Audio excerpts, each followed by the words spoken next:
primero, muchísimas gracias a la Academia de Cine por celebrar este encuentro que se tiene lugar dentro de la tercera edición de su campus de verano y que además es una actividad que cuenta con el apoyo de Netflix y del Ayuntamiento de Valencia. Y bueno, el objetivo de estos encuentros, que supongo que ya lo sabréis, pero por si acaso hay algún despistado y no lo sabe, es un poco ampliar, explorar, mejorar la representación de la diversidad en los contenidos audiovisuales en sus diferentes vertientes. Y para hablar de todo eso y de algunas cosillas más, tengo conmigo aquí a Carla Sofía Gascón. ¿Qué tal? Pues hola, lo primero otra vez gracias por pasar esta tarde aquí en vez de en casa, que se está más a gustito. Y nada, están siendo unos días bastante intensitos desde hace 4 semanas y tenía muchas ganas de estar aquí con vosotros y en la academia, y ojalá pues la charla que tengamos hoy sea productiva. No creo que os abra nuevos horizontes, porque seguro que todo lo que diga ya lo sabéis. Bueno, no adelantemos acontecimientos. Pero bueno, está bonito charlar siempre y ojalá sea, en vez de un monólogo mío, un interactuar entre todos nosotros, ¿va? Bueno, Carla Sofía Gascón, nacida en Alcobendas, comenzó su trayectoria en España en los 90 con producciones como Al salir de clase, Canguros, El Súper o La caja 507. Años después se instaló en México, donde ha desarrollado gran parte de su carrera con títulos como Nosotros los Nobles, que además es una de las películas más vistas y taquilleras de México, que no es poca cosa. Y recientemente recibió la Palma de Oro a la mejor actriz del Festival de Cannes, que ya hemos hablado antes, que somos incapaces de pronunciar bien la palabra Cannes. Y justo quería empezar preguntándote por una cosa que además has comentado antes, y es que en las entrevistas que he visto que te hacían justo después de ganar la Palma de Oro, en todas comentabas que estabas bastante estresada, atravesando aeropuertos con las maletas a medio hacer. Así que quería empezar preguntándote cómo estás y si ya por fin has podido conseguir un poco más de calma, poner lavadoras, pasar un poco ese primer torbellino, ¿no? Post-Cannes. Pues fíjate, me acabo de sentar ahora mismo y estoy tan a gustito. La verdad es que de los pocos días que me siento a gustito, porque está la silla muy cómoda y puedo descansar un rato. La verdad es que lo que más tengo ganas es de dormir un día del tirón, como cuando tenía 18 años, que me tiraba hasta la 1 durmiendo o cosas así, pero esto ya es imposible con los años que tengo. Da igual que sea por Cannes o por lo que sea, es imposible dormir. Pero por otro lado, pues es muy bonito todo lo que está sucediendo, es una cosa inigualable. Y me veo con una responsabilidad muy grande, no solamente como intérprete, lo que viene después, sino como lo que represento en este momento, no elegido, pero obviamente adquirido con mucho cariño y con mucho honor. Respecto a Emilia Pérez, has comentado en algunas ocasiones que en esta película interpretas, digamos, a dos vertientes de una persona, ¿no? Por una parte está Manitas, narco jefe de cartel terrorífico, y a Emilia, que es, digamos, la mujer con el que él quiere, ¿no? que él quiere llegar a ser, con la que quiere vivir el resto de su vida. Sí. Y has comentado, y me llamó mucho la atención, que te había resultado más complicado interpretar a Emilia que a Manitas, cuando uno desde fuera podría pensar que es justo al contrario, ¿no? Que te sentirías más próximo a Emilia y sería más fácil. ¿Por qué crees que era más desafiante interpretar esta segunda fase de su vida que la de Manitas? A mí me resultó mucho más divertido y mucho más fácil hacer el personaje en su etapa masculina, porque ahora está mucho más alejado de mí y a mí como actriz, como intérprete, me gusta hacer personajes cuanto más diferentes y cuanto más yo pueda jugar con ellos, mejor. Y en ese aspecto había muchas cosas muy interesantes que sucedían con... Era un personaje, o sea, la primera parte del personaje es mucho más, digamos, mucho más fuerte, mucho más interna, mucho más profunda. Es más, hubo, hasta que convencí a Jack para que me dejara hacer los dos personajes, porque al principio no quería más que hiciera la parte femenina de la historia. Aparte de todo ese proceso, vivimos un proceso interno muy bonito de casting para ver cómo íbamos a llevar a este personaje. Y pasó por muchas etapas. Al principio incluso físicamente se parecía muchísimo a Edgar Ramírez. Luego pasó a ser como Jared Leto.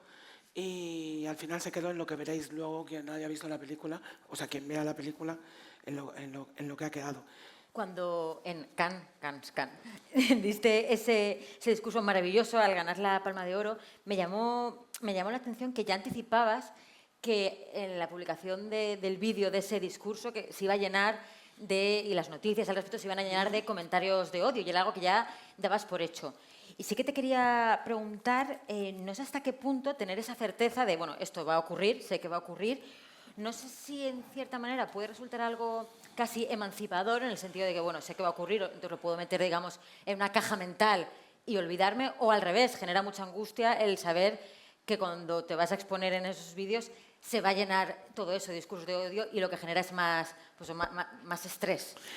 Mira, el saber las cosas que van a pasar es interesante, pero es aburrido. Es como si nos levantáramos un día y supiéramos todo lo que va a ocurrir. Nuestra vida no tendría ningún tipo de sentido. Pero es interesante porque puedes jugar un poco con las variantes que puede haber. Es obvio que iba a suceder lo que sucedió porque yo ya lo había vivido antes en otro país.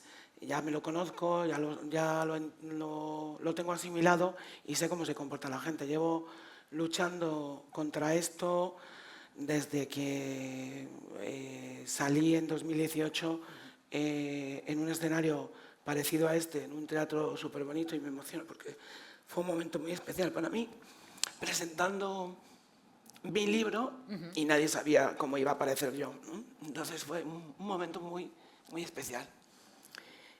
Y desde ese momento lo más relevante, aparte ha habido como una especie de lucha entre el bien y el mal, entre personas que te adoran y te apoyan y personas que te odian simplemente por existir, como diría Jamie Lee Curtis cuando habla de su hija, que dice, es que a mi hija la quieren matar simplemente por existir, porque es una mujer trans, ¿no?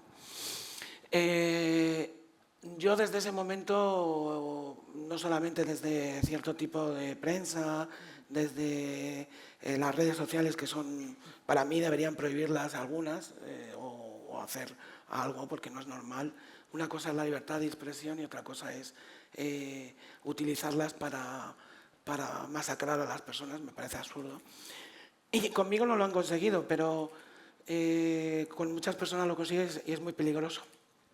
Es muy peligroso porque hay personas que se suicidan, hay otras personas que matan a otras personas porque creen que eso es verdad, etcétera, etcétera. Y no es ni siquiera una cosa política, es una cosa de seres humanos, es una cosa de derechos humanos. Nadie tiene derecho a decirnos que valemos menos que los demás ni que somos menos que los demás. Y esto ha pasado a lo largo de toda la humanidad con todos nosotros.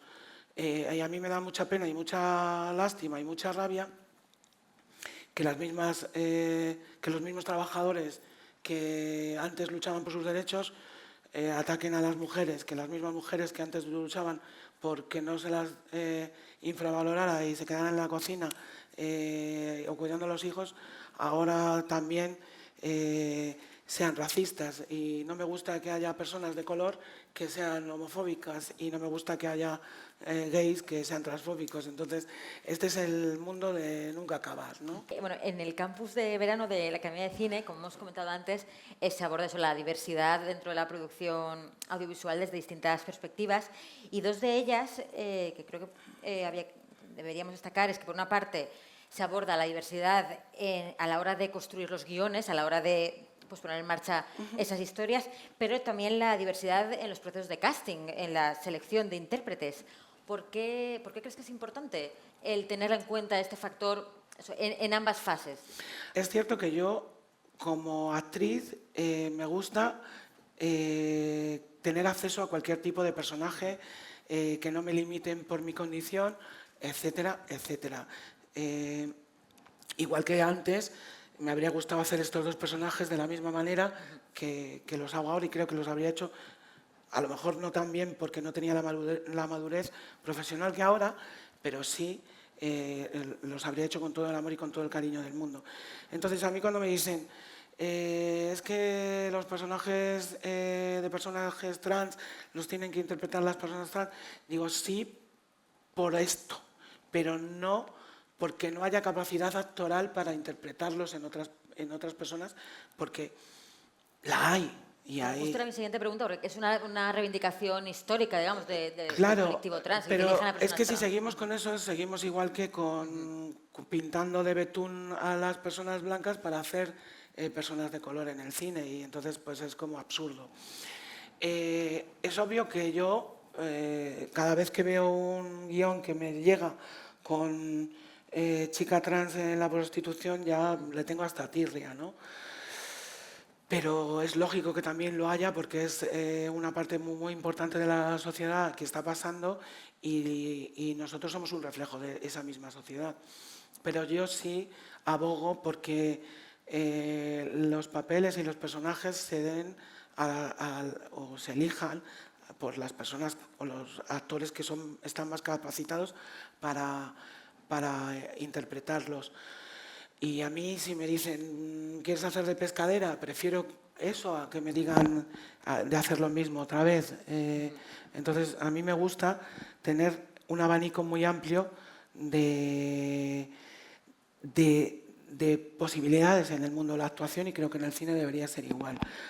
Y dentro de tu trabajo actoral, ¿crees que ha cambiado de cierta manera tu forma de preparar tus papeles desde tu transición pública? Es decir, al mostrar todo al mundo externamente de una manera distinta, ¿afrontas también el trabajo de interpretación de una manera distinta? En mi caso, pasaron dos circunstancias importantes a la hora de trabajar. Yo os cuento así porque he hecho una reflexión bastantes veces sobre esto. Yo empecé muy bien, con una cosa muy fresca, que fui perdiendo porque en la época en la que yo me manejaba, pues los actores que yo veía los quería copiar, y entonces creía que copiando esas figuras o esos actores o dando lo que los directores, yo creía que los directores o los productores querían, me iba a ser más fácil. Entonces empecé a errar, y eso es un consejo que yo les daré cuando hago aunque no me guste dar consejos a jóvenes actores, o que siempre que he hablado con ellos se lo digo: no copiar a nadie, ser uno mismo. En el mundo del audiovisual se habla mucho de este síndrome de la lesbiana muerta, que es una tendencia que hay... Sí, de cuando hay personajes lésbicos, cuando parece que van a ser felices o están teniendo una vida plena, sobre todo cuando de repente están en pareja, una de las dos de la pareja acaba muriendo, porque no pueden ser felices. No puede ser. Entonces, al final, una de las dos tiene que morirse. Y me da la sensación de que con las personas trans encontramos algo un poco parecido, que es esta representación trans que se centra mucho en el sufrimiento. O sea, un personaje trans tiene que sufrir lo indecible, le tiene que pasar todo lo malo que le pueda pasar. Eso, o que sea, sino un gag, que sea como motivo de burla, como un efecto cómico, que por ahí, por ejemplo, pensaba en Friends, que hace ya unos añitos, pero bueno, había un gag que era que el padre de Chandler era una mujer trans, y eso hacía risa, eso hacía broma. Y siento que eso, como que el síndrome de la lesbiana muerta aplicado al mundo trans, es o sufrimiento o un gag. Pero como hemos comentado antes, bueno, poco a poco... ¿Quieres que hable de eso o no? Sí, claro, que es que si crees que... Sí, como hemos hablado antes de que... No, pero digo que iba a decir una cosa que, claro, sí. que creo que está muy bien. Es que la televisión, el cine, el espectáculo y todo el arte prácticamente se basa en el conflicto. Si no hay conflicto, ¿qué rollo? Entonces, pues por eso se muere toda la gente, por eso sufre, por eso hay todo este tipo de cosas. Y obviamente cuando encuentras un personaje que se presta a ello, pues los guionistas aprovechan y dicen, pues ahora te vas a cagar, vas a sufrir todavía más, el doble. Pero es que sin conflicto no hay nada que ver. Es más, el otro día lo decía en Biarritz, en una conferencia más o menos parecida a esta, yo soy de la opinión de que los seres humanos no valoramos suficiente el sufrimiento. Lo tenemos como algo que no queremos que ocurra. Y yo no he visto que haya una obra que merezca la pena en el arte que no haya partido del sufrimiento. Sin sufrimiento no se habría podido escribir Hamlet, sin sufrimiento no se habría podido hacer el Guernica, sin sufrimiento, me explico, creo que el sufrimiento es el punto más interesante para que se pueda crear algo en este mundo. ¿Cómo estás viviendo, ¿no?, esta responsabilidad de ser pionera como mujer trans, no tanto como mujer de Alcobendas, porque ella sí que es como pionera, pero bueno, como pionera, como referente a la hora de abrir caminos? No sé qué pesa más, sino bueno, la emoción, la alegría de estar viviéndolo, o cierta presión de eso, de ser ahora un referente. Si eso hace que quizás tengas cierta presión a la hora de pues, decir ciertas cosas, comportarte de cierta manera. Realmente, si de algo puedo servir, es para que a otras personas se las respete. Y si con que una sola persona, con que una sola familia no eche a su hija o a su hijo de casa porque me haya visto y haya visto que las personas pueden ser personas válidas en esta sociedad, me doy por feliz. A mí me han pasado cosas súper bonitas en este camino. No me gusta ponerme en este plan porque ya he llorado suficiente en mi vida, pero he vivido cosas muy, muy impactantes para mí. Y la última fue en la proyección de... Me invitaron de una revista la otra noche cuando llegaba de Biarritz y me dijeron, cuando salgas del avión, por favor, vente porque vamos a hacer una proyección que no se sabía de Emilia Pérez en este cine. La gente no sabía la película que iba a ver y nos gustaría que cuando llegaras te pasaras, porque justo coincide con el final de la película, y saludaras a estas personas. Acabé a la 1 de la noche ese día, después de estar desde las 6 de la mañana igual todo el día de entrevistas, de tal, de todo este rollo. Y llegué agotada, pero os juro que valió la pena solamente por una cosa de un chico que me pasó, que me abrazó temblando y me dijo, gracias, gracias, gracias, de verdad. Mi novia es trans y no sabes cómo te agradecemos lo que estás haciendo. Y en verdad tampoco estoy haciendo nada.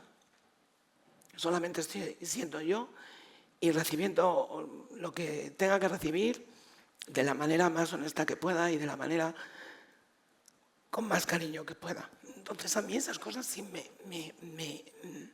me dicen, joder, más que tu venganza, mola más esto, ¿no?